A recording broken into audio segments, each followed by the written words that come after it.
Architected original family drama memoir avoiding prior character names.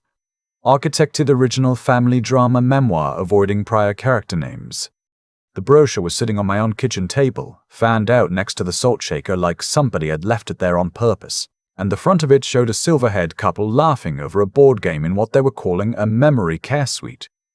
I stood there with my coffee going cold in my hand, and read the name 3 times. Cedar Ridge, Senior Living. There was a sticky note on it, my son-in-law's blocky handwriting. Sam. Just something to think about. No pressure. No pressure. I was 61 years old. I had buried my wife 8 months before, and the people I'd given everything to had decided without asking that it was time to file me away somewhere with carpeted hallways that smelled like canned soup and disinfectant. I want to tell you the whole thing, start to finish, because I've spent a lot of nights since then turning it over. And I think there are men out there my age who are sitting at their own kitchen tables right now, with a brochure in front of them, wondering if they're crazy or just old. You're not crazy. Let me tell you how I found that out. Eleanor and I built that house with our own hands in 1989. Not literally every nail. I had a buddy, Gus, who did the electrical because I'd have burned the place down. But the framing, the drywall, the deck out back where she liked to drink her tea in the morning. That was us. We were young and broke, and we did it on weekends over the course of 2 summers, eating sandwiches on the subfloor. And when our daughter Hannah was born, we brought her home to a house that still smelled like fresh-cut pine. I paid off that mortgage in 2011. I remember because I drove down to the bank and got the deed, and I taped it to the refrigerator for a week like a kid's report card, free and clear. No man's house but mine. Eleanor got sick in the spring of the year I'm telling you about, and she went fast. Pancreatic. 10 weeks from the diagnosis to the funeral. There's no preparing for that, no matter how many years you've been married, and 40 had felt like it would never run out until suddenly it had. After she passed, I went a little grey inside. I won't lie to you about that. I'd wander into the kitchen at 2 in the morning and forget why I came. I'd hear a car door slam outside and think for half a second it was her, back from the store. The house was too quiet and too loud at the same time, if that makes any sense. Hannah and Derek lived about 20 minutes away, in a development of houses that all looked like each other, and after the funeral they were good to me. They really were at first. Hannah would bring over a casserole. Derek would offer to mow my lawn, even though I had been mowing that lawn since before he could drive. My grandson Caleb, he was 9 that year, would come over on Saturdays and we'd work in my shop out back, the shop I'd built onto the garage where I did woodworking. He'd hand me clamps and sweep up sawdust and ask me 100 questions, and those Saturdays were the only thing that felt like solid ground. So when the casserole slowed down, I told myself, people have their own lives.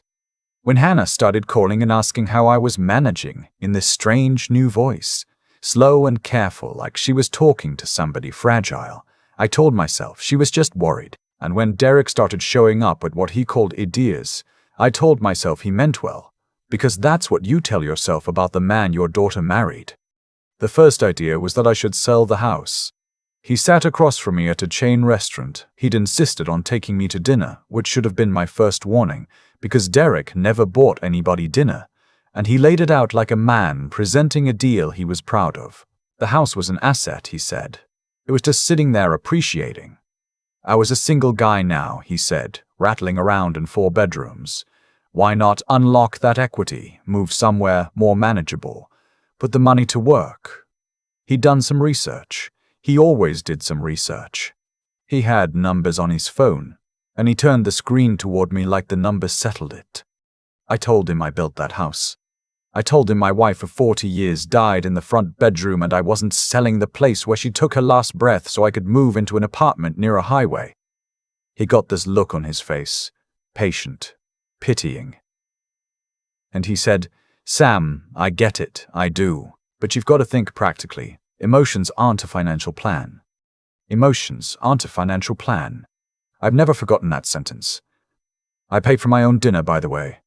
He let me. It went on from there, slow at first and then less slow. Hannah started asking pointed questions about my money. Did I have enough? Was I sure? Had I thought about what happens if something happens? She wanted to know about my savings, my pension from 31 years at the tool and die plant, my social security, the life insurance Eleanor had left. I'd always been a private man about money. My own father lost everything in a bad business deal when I was a boy, and I learned early to keep my cards close. So I'd give her vague answers, and the vaguer I was, the more it seemed to worry her, or to interest her. I couldn't always tell which. Then Derek lost his job. He'd been a regional manager for some logistics company, and there was a restructuring, and he was out. And I felt for him, I did, because I'd been laid off myself back in '08, and it eats at a man. But within about a month of him being out of work, the conversations changed shape. Now it wasn't just the house. Now it was that maybe I should think about estate planning. Now it was Derek offering to take some of this off my plate, managing my bills, my accounts, just so you don't have to worry about it. Now it was Hannah crying on the phone about how stressed she was, how money was so tight, how she just didn't know how they were going to make it. And wasn't it a shame? All that equity was just sitting there in Dad's house, doing nothing. I'm not a stupid man. I want to be clear about that because I think when you get to a certain age, people assume the lights are dimming, and the truth is I could see exactly what was happening. I just didn't want to believe my own daughter was a part of it. So I let it slide. I told myself the brochure was Derek's idea and Hannah didn't know. I told myself a lot of things. What finally cut through was Caleb. He was over one Saturday in the shop, and we were sanding down a little cedar box I was teaching him to make. It was going to be for his mother, a jewelry box, his idea, and out of nowhere he goes, "Grandpa, are you going to live with us?" I kept sanding. I said, "What makes you ask that, buddy?" And he said, "Real matter of fact the way kids are. Mom and Dad were talking about it. Dad said once you go to the home, they're going to fix up the basement and rent out your house, and the rent's going to help pay for my school." Mom said, "Don't say that around me." But I heard. I stopped sanding then. I want you to understand something. I have been hit in my life. I broke my hand once on a press at the plant. I've had a kidney stone, which they tell you is the closest a man comes to childbirth, and I believe them. But I've never felt anything like the thing that went through my chest. When my 9-year-old grandson told me, holding a half-sanded cedar box, that his parents had already planned out the rental income on my home before I was even in the ground. They had it scheduled. There was a budget. There was a line item, and the line item was me, gone. I didn't let him see it. I told him I wasn't going anywhere. The grandpa was tough as an old boot and I made some Joe.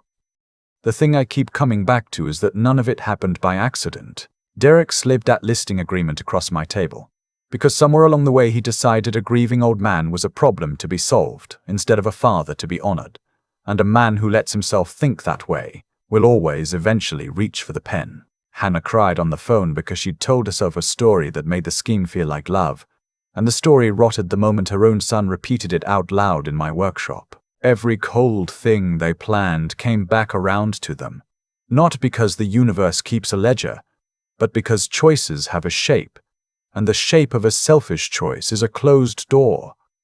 They closed it themselves. What saved me wasn't luck, and it wasn't the land. The land was just money. What saved me was deciding, the morning after Caleb told me the truth, that I was going to do the right thing the right way. Not lash out, not humiliate them in front of the boy. Not become the kind of man who lets bitterness make his decisions for him. I could be furious and still refuse to poison a 9-year-old's memory of his mother. That choice to hold the line on who I was going to be, that's the part I'm proudest of. More than any trust document Hargrove ever drew up. But being decent isn't enough on its own, and I want to be honest about that. Decency without good sense gets you a brochure on your kitchen table and your name turned into a line item. I had to actually think. I had to read my own mail, call the bank, pull the property records, sit with a lawyer, and ask the boring questions. For 8 months I'd been too foggy with grief to look at anything clearly, and the fog very nearly cost me everything. The day I forced myself to see plainly was the day I stopped being a victim. And then there's the last piece, the one nobody talks about. It took something to keep getting up, to make my own coffee in that too quiet house. To drive to Hargrove's office instead of crawling back under the covers. To sit across from my own daughter and say the door is open to you but not to a scheme. Grief wants you to lie down. I made myself stand. I'm 63 now. Caleb's 11 and he picks out better wood than I do. Hannah and I are slowly stitching something back together, careful and real. The deed's taped to my refrigerator again. If you take one thing from an old man who almost got managed out of his own life, take this: stay good, keep your eyes open, and refuse to lie down. Those three things, held together, are the only inheritance that can't be schemed away from you.